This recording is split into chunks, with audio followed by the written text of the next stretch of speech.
one of the greatest Targaryens to never sit the Iron Throne? Who was Baelor Breakspear? Prince Baelor Targaryen was born in 170 AC. He was the first child of King Daeron II and Myria Martell. Baelor did not have your typical Targaryen look and favored his mother's appearance. He had the dark hair of his mother and always kept it cut short. This caused great disdain among some lords, as he looked more Martell than Targaryen, which fueled some Blackfyre sympathizers. At the age of 14, Baelor became the heir to the Iron Throne, as Aegon IV had died, and Baelor's father, King Daeron, ascended the Iron Throne.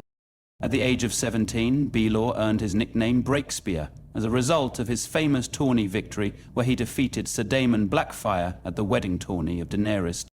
Baelor was granted the title of Prince of Dragonstone, and he married Jenna of House Dondarrion, and together they had 2 children, Valar Targaryen and Myrtyris Targaryen. Baelor seemed to be all that could be wished in a knight, lord, or heir. He was a man who could win respect with ease, and he was as open-handed and just as his father, King Daeron II Targaryen. Baelor treated honorable foes with clemency. When the first Blackfyre Rebellion was in its early stages, Prince Baelor advocated leniency toward Daemon Blackfyre, a position that was not favored over the hard line of his uncle Brynden Rivers. Nonetheless, Baelor accepted the path towards war.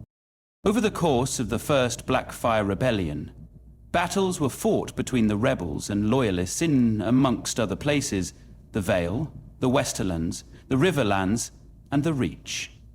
However, the final conflict of the first Blackfyre Rebellion was the Battle of the Red Grass Field, as Daemon Blackfyre's rebel army approached King's Landing itself. Baelor led the Dornish and Stormlands force in this battle, attacking the rearguard of the rebel army. After Brynden Rivers and the Raven's Teeth killed Daemon Blackfyre, Baelor and his brother Maekar smashed the remaining rebels, managing to capture many of the supports, but Bittersteel managed to escape.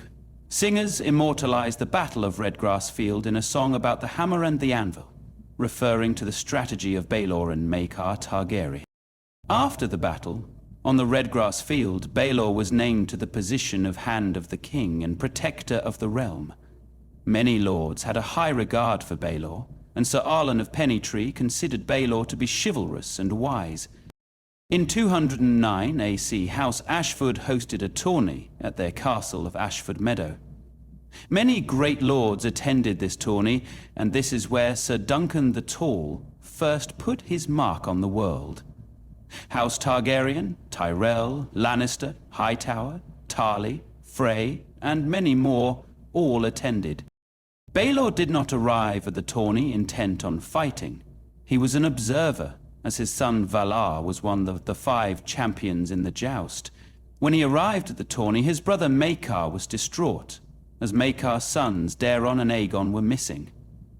As Baelor was discussing with Maekar about his children, he overheard Sir Duncan the Tall arguing with the tourney steward. The steward would not let Duncan fight, as Duncan was not an officially recognized knight. However, Prince Baelor vouched for Sir Duncan the Tall because he knew Duncan's old master, Sir Arlan of Pennytree. Baelor had jousted with Arlan in a tourney at Storm's End and had unhorsed him after breaking 4 lances. Due to Baelor's intervention, Duncan was allowed to enter the lists. When Tansla was attacked by Prince Aerion Targaryen, Duncan rushed to her defense, attacking the prince in the process. When Aerion's guards intervened, Egg protected Duncan from further harm by revealing his identity as Prince Aegon. Duncan was arrested and brought to the castle. Baelor has a private word with Duncan and informs him that Daeron claimed that Duncan stole Aegon. Aerion also claimed that Duncan committed treason and wanted Duncan's head or hand, whatever works.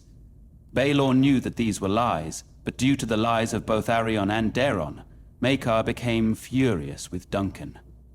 Baelor was forced to allow Aerion a trial. Baelor knew that striking the royal blood would not end well for a commoner like Duncan, and told Duncan that the only way justice would be served is from a trial by combat.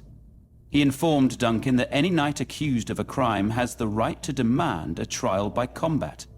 So I ask you once again, Sir Duncan the Tall, how good a knight are you? The next day, Baelor sat together with Prince Maekar, Lord Leo Tyrell, and Lord Ashford in judgment of Duncan. He brought forth Duncan's demand for a trial by combat, to which Prince Aerion demanded a trial of 7, which was granted. With the help of his squire, Prince Aegon Targaryen and Sir Raymond Fossaway, Duncan was able to recruit 5 men to fight for him. They needed 1 more, and because Baelor believed Duncan, he fought for him even though his nephew was the accuser and his brother fought beside them.